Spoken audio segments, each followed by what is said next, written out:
Bonjour, je m'appelle Aline Morin, je suis chef de section voirie et services ici à la minière ArcelorMittal. Je suis à l'emploi d'Arcelor depuis 1989, donc plus de 27 ans. Moi, ici, j'ai une situation peut-être un peu particulière. Lorsque j'ai été embauchée, on m'a embauchée et c'est mon conjoint qui m'a suivie.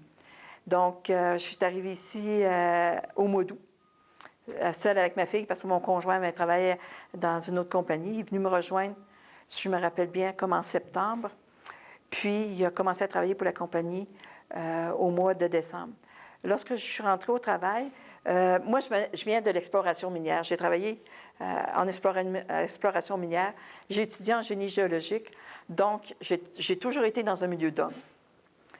Puis, s'il faut que je rajoute, j'ai 5 frères. Je n'ai pas de sœur, j'ai 5 frères. Donc, j'ai toujours été dans un milieu d'hommes. Donc, pour moi, l'intégration, j'ai eu aucun problème. La mine, dans le passé, appartenait à la compagnie Québec-Cartier, la minière Québec-Cartier. Elle est en fonction depuis 1975. Donc, au tout début de l'exploitation, on avait des camions qui étaient beaucoup plus petits.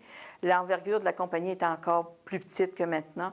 Au tout début, j'imagine que le nombre d'employés était similaire, mais il y avait beaucoup plus de tâches qui étaient physiques ou de tâches, on parle de comptabilité qui se faisait de façon manuelle. Le plan minier, au génie minier, c'était des gens qui avaient vraiment leur règle triangulaire, qui faisaient des calculs à base de calculatrices, évidemment, puis qui devaient tout colliger les choses en même temps pour essayer d'arriver à un plan minier, tandis que maintenant, tout est fait par informatique.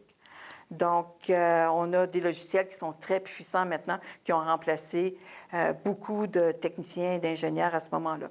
Dans les années difficiles, parce qu'il faut dire que l'industrie minière, c'est quand même quelque chose qui est très, très cyclique. À travers les années, depuis 1975, Québec-Cartier, maintenant ArcelorMittal, a connu quand même des hauts et des bas. Il faut dire qu'avec le prix du fer qui, depuis 2009, a augmenté jusqu'en 2014, bien là, il y a eu une expansion qu'on a eue. Là, on est passé dans les années creuses à 12 millions de tonnes de concentré. Présentant, cette année, on va faire 25 millions de tonnes de concentré.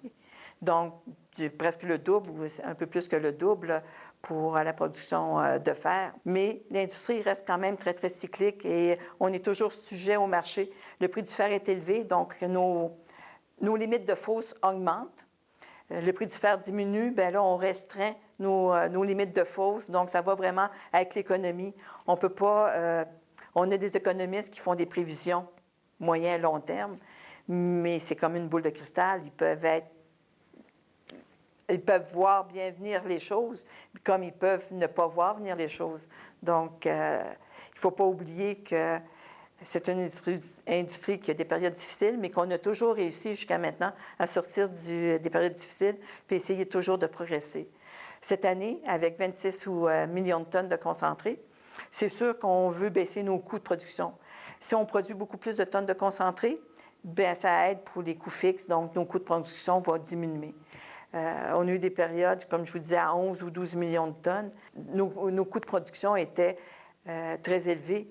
Depuis quelques années, on a réussi à réduire nos coûts de production là, de façon quand même importante, là, je dirais plus de 40 ou 50 %.